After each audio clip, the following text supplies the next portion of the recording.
Assalamualaikum warahmatullahi wabarakatuh. Yang terhormat Ibu Dr. Cucun Sunaingsi MPD selaku dosen pengampu pada mata kuliah Pengelolaan Pendidikan. Sebelum pematerian berlangsung, izinkan kami untuk memperkenalkan diri. Yang pertama ada Angel Holilah dengan NIM 2209057. Yang kedua ada Cindy Tiana Bila dengan NIM 2209913. Dan yang terakhir saya sendiri Sarah Mutiara 2205878 selaku moderator pada diskusi kali ini. Baik, untuk definisi akan dijelaskan oleh saya sendiri. Definisi manajemen. Kata manajemen berasal dari bahasa Inggris management yang dikembangkan dari kata to manage yang artinya mengatur atau mengelola. Sedangkan definisi tenaga pendidik dan kependidikan sesuai dengan Undang-Undang Nomor 20 Tahun 2003 tentang Sistem Kependidikan Nasional Pasal 1 Ayat 5 dan 6 yang dimaksud dengan tenaga kependidikan adalah anggota masyarakat yang mengabdikan diri dan diangkat untuk menunjang penyelenggaraan pendidikan. Sedangkan pendidik adalah tenaga kependidikan yang berkualifikasi sebagai guru, dosen, pamong pelajar, dan sebagainya. Baik, selanjutnya merupakan definisi manajemen tenaga pendidik dan kependidikan. Manajemen tenaga pendidik dan kependidikan adalah aktivitas yang harus dilakukan mulai dari tenaga pendidik dan kependidikan itu masuk ke dalam organisasi pendidikan sampai akhirnya berhenti melalui proses perencanaan sumber daya manusia, perekrutan, seleksi, penempatan, pemberian kompensasi, penghargaan, pendidikan dan latihan pengembangan dan pemberhentian. Dan untuk pematerian selanjutnya akan dijelaskan oleh Saudari Cindy Tiana Bila. Kepada Cindy Tiana Bila saya persilahkan.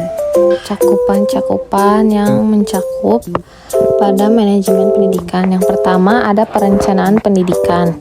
Perencanaan pendidikan merupakan proses perencanaan strategis untuk mencapai tujuan pendidikan, termasuk penyusunan kurikulum, program, dan sumber daya.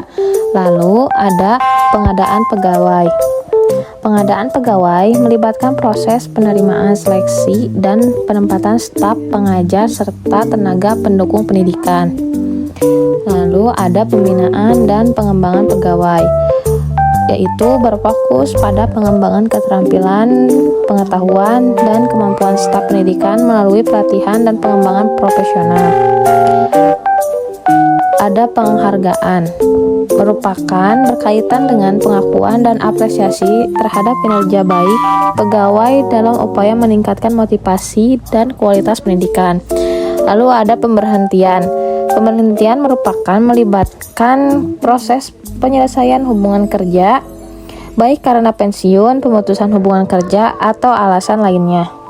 Yang keenam, yang terakhir, ada promosi dan mutasi, yaitu melibatkan peningkatan jabatan atau tanggung jawab pekerjaan serta perpindahan pegawai antar posisi atau unit dalam institusi pendidikan. Secara keseluruhan, manajemen pendidikan mencakup perencanaan strategis, pengelolaan sumber daya manusia, pengembangan pegawai, penghargaan, pemberhentian, serta kebijakan promosi dan mutasi untuk mencapai tujuan pendidikan yang optimal. Baik, untuk selanjutnya akan dijelaskan oleh Angel Holilah. Kepada Saudari Angel, saya persilahkan. Tujuan manajemen tenaga pendidikan dan kependidikan. Ada beberapa tujuan diantaranya pembangunan pendidikan yang bermutu, membentuk SDM yang handal, produktif, kreatif, berprestasi, dan terstruktur. Pembangunan pendidikan yang bermutu. Upaya sistematis untuk meningkatkan standar pendidikan dengan fokus pada peningkatan kualitas guru, kurikulum yang relevan, akses yang merata, serta penggunaan teknologi pendidikan yang efektif. Membentuk SDM yang handal, membentuk sumber daya manusia yang handal melibatkan pelatihan keterampilan, pengembangan kepemimpinan, dan pendekatan pembelajaran yang berorientasi pada hasil, guna meningkatkan kompetensi dan produktivitas. Produktif Produktif dapat ditingkatkan dengan mengidentifikasi prioritas, menetapkan tujuan yang terukur, menggunakan metode manajemen waktu yang efektif, dan meminimalkan gangguan untuk menjaga fokus. Juga, pertimbangkan untuk beristirahat secara teratur untuk menjaga keseimbangan dan keefektifan jangka panjang. Kreatif adalah kemampuan untuk menghasilkan ide-ide baru, solusi-solusi inovatif, dan melibatkan diri dalam proses berpikir yang tidak terbatas, membuka ruang untuk ekspresi dan pemecahan masalah yang unik.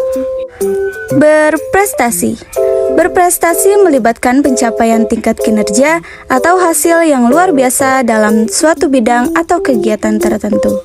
Ini seringkali melibatkan kombinasi antara dedikasi, keterampilan, dan ketekunan untuk mencapai tujuan dan standar yang tinggi.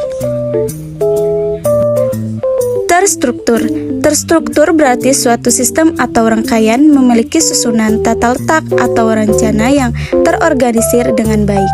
Hal ini membantu dalam efisiensi, kejelasan, dan kemudahan pengelolaan, memastikan setiap unsur atau langkah dimiliki tempat dan peran terdefinisi. Mungkin cukup sekian dari kelompok kami. Apabila ada yang ingin ditanyakan, kami membuka sesi tanya jawab untuk 3 penanya terlebih dahulu. Baik, cukup sekian dari kelompok kami. Mohon maaf apabila terdapat kesalahan. Wassalamualaikum warahmatullahi wabarakatuh.